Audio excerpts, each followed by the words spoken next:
Hey guys, Wenxin here. Welcome back to another episode of Bridging the Gap. Today I'm going to be covering solo training or the solo sesh.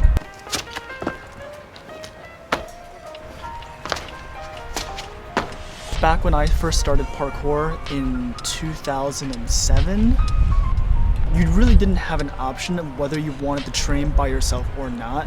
There were so few people that was doing parkour in the US at the time that pretty much everybody that started back then started out training parkour by themselves. But as time went on and parkour became more and more popular, a lot of people got into parkour with the guidance of more experienced coaches or community members, and a lot of people since then actually don't really train very much by themselves.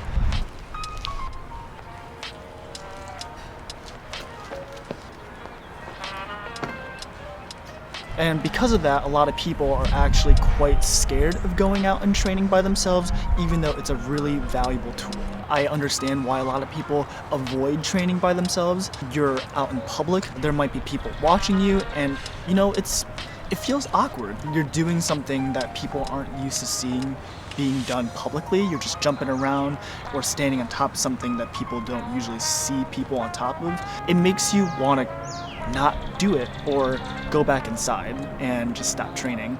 But I would argue there are a few good reasons why you should incorporate more solo training into your regimen or whatever. One, it's just really good focus time for you to put in a lot of repetition into basic skills. Usually when you're training with other people, people tend to bounce from challenge to challenge without ever actually putting in that many tries into a certain move.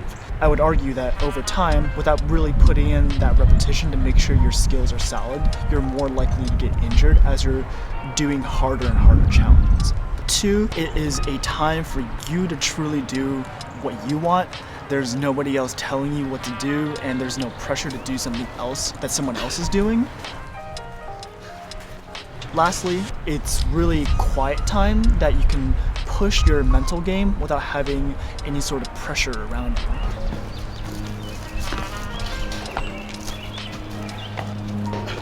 Today I'm going to kind of cover a few steps in how I personally train by myself, how I've kind of figured out how to mitigate that awkwardness over the years, and how to go about it so that you can really make sure that you're making an effective use of your time.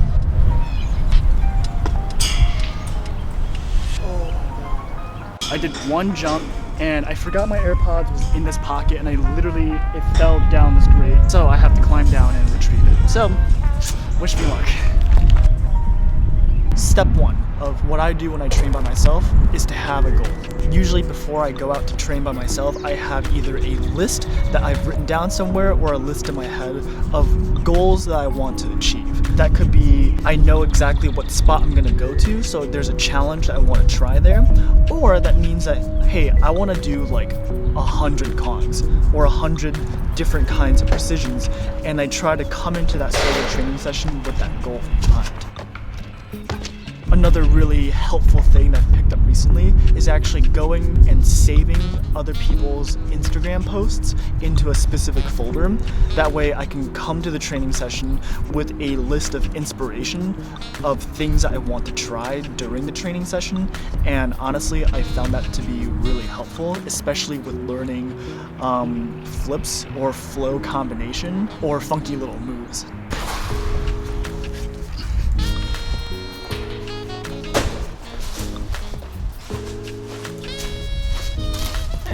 Got my AirPods.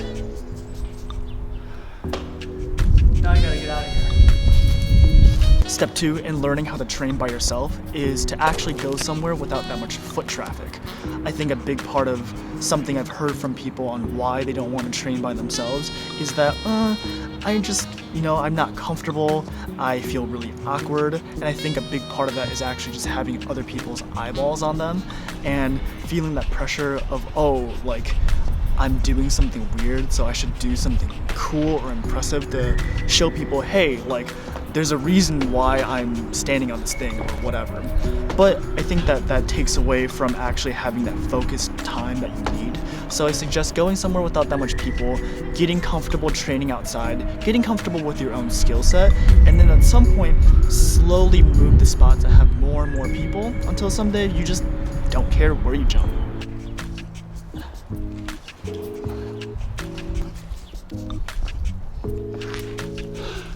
I'm good. Step 3. Once you get to the spot, I recommend you warm up with a lot of easy challenges. That means either if you go to a new spot, walk around and try to find a bunch of easy challenges that you feel comfortable doing and slowly start ticking them off. Or if you're training at a spot that you've been at before, go around and do challenges that you've already completed. The whole goal of this is to just start moving.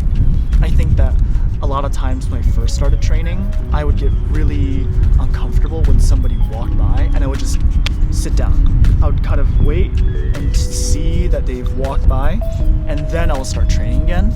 But I think that was probably the wrong thing to do. I would really recommend keep moving, get comfortable within your space, know that, hey, this is my space right now. People might judge, but at least I'm doing something and that movement will help you be more comfortable. Step 4, start working towards your goal. So once you've gotten warmed up and you feel comfortable in the space, take out that list in your head or somewhere that you've written down and start putting in those repetitions. I think that training by yourself is a great time to be putting lots of reps into a skill that you're either weak at or discovering a new type of movement. So take that time, put in lots of reps, aim to improve. I would also say this is a really good time to actually film yourself. There's, no constraint on people wanting to move spots or moving on to a different challenge. You really have the time to actually set up a nice, clear shot and see if there's little bad habits I've picked up over time that I didn't mean to and I didn't notice. Lastly, now that you've gone through kind of all these different things and done all the repetitions that you've wanted to do, the solo sesh is a really great time to push your mental boundary. What I mean by mental boundary is something that scares you. It doesn't necessarily have to be something that's physically super challenging, but it should be something that you can't commit to right away. But there's one caveat, which is you have to be really cautious when you're doing this because there's no one else around you to help you or call for help if you were to get injured. They don't recognize that, like if I were to break a bone, sprain an ankle, am I gonna be able to drag myself to the hospital? Recognize that this is a great time to push your mental boundaries without feeling pressure, but also recognize that there is danger in training by yourself and that you need to kind of find that middle ground of getting better technique. I don't know, just find that balance. Like you know what you're capable of. Figure it out. You have the time.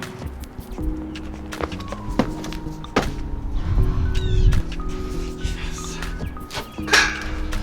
Oh, that took so many tries. That's pretty much it for training by yourself. Try to balance out how much you train by yourself versus training with others, and you will see a lot of gains in parkour. So have fun, that's it, and I'll see you guys next time.